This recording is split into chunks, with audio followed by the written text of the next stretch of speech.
paint, there you need a pigment and a binding medium. In the 17th century, they commonly used linseed oil. If you crush these linseeds, well, then you've got this linseed oil.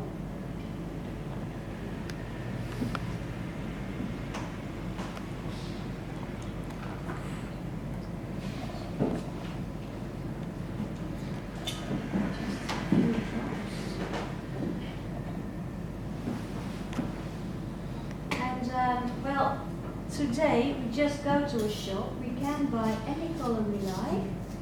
In the 17th century they had to make their own paint. And a large paint, so like the night watch, all these square meters of paint, all these layers. This is a lot to make. I suppose his apprentices or assistants made this paint.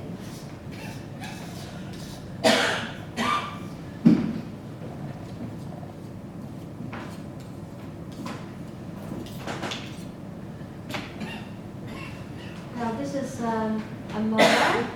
It's made from Belgian hardstone, and I use it to mix it and grind it at the same time. This is quite still dry. This is really close.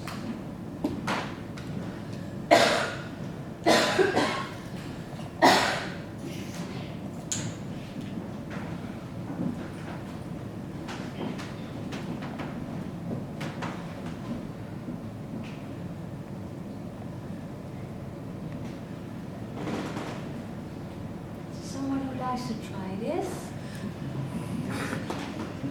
Yes? Okay? Careful for your sleeves.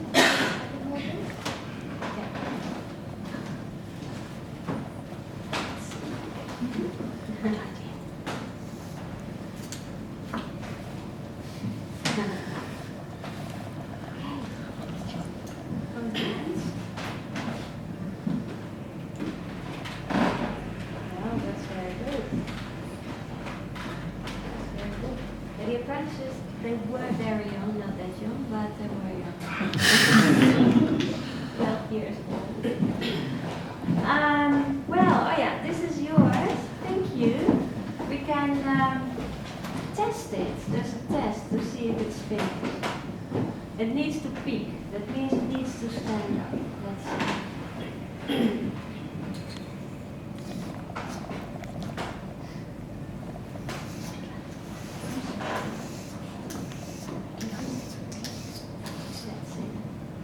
Oh, it does. Well done. Thank you. Yeah, so that's a peak. Well, this is very characteristic for oil paint. Yeah, with watercolor, it is not possible. This is very characteristic. Landscape. And I just need to add a few drops of turpentine oil. That makes it more smooth, more liquid. It's more easy to use, but I don't like the smell. It's not very healthy, so I don't use it, but they did. And they store the paint in this. Do you have any idea what this is? It's organic. Bladder corn? Yeah, it's a pig's bladder. Maybe you heard it. If you see the pot. Yeah. Well, they put the paint inside of the bladder. They needed a string to tie it up. With a nail, they could open and close it, so they could squeeze it out. This is, in fact, a 17th century tool. Today we use this, it's more practical, but, well, they use this, but it's anyway, it's just smart.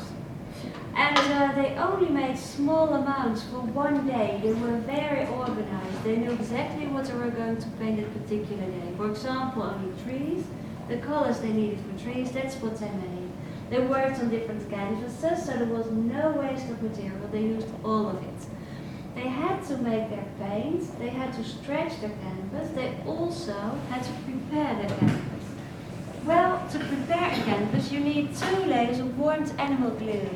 This is made from rabbit bones. And as you can see, it seals the canvas, it's like a drum. You need this layer because the oil paint attacks the canvas. On top of this layer,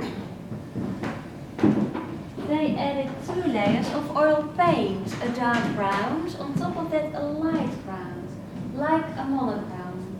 And then they started setting up the composition with these kind of brownish, grayish colors. Well, this process is called dead coloring, without bright colors. And they worked from the rear to the front.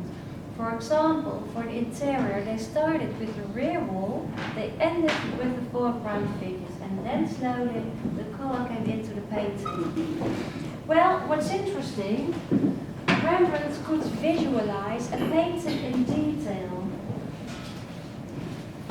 You know this painting? It's the anatomy lesson of Dr. Tal. It's in The Hague. And for this particular painting, Rembrandt used a light ground. This ground, he started with a dark ground and he covered it by this light ground. What's interesting, the ground also became part of the final painting. He did not cover the whole surface. So it means he used the color of the body as a ground, so we only need to add colors. It's a very efficient way of working. At the same time, it also intensifies the atmosphere of the subjects.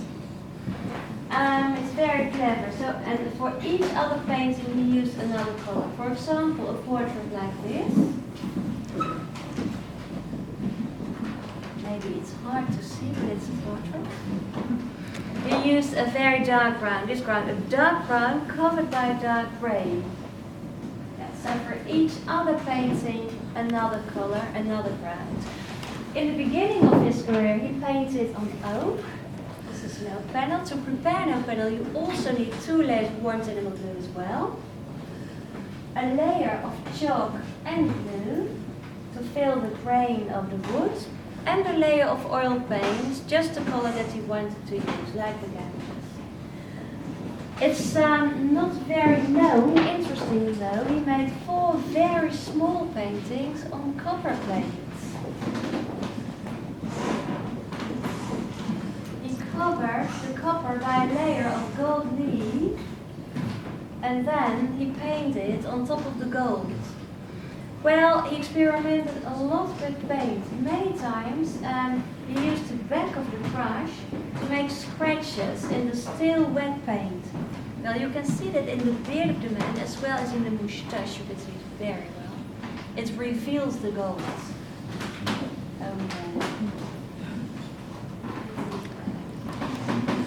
So this shows very well that the ground becomes part of the final painting is very important. And besides his own work, he had lots of pupils, about 40 to 50 pupils during his entire career, 4 or 5 at one time, and they were working upstairs. They had to pay him 100 guilders for 1 year, quite expensive, and they had to work in the style of the master. When they finished their training, then they could develop their own art, their own style.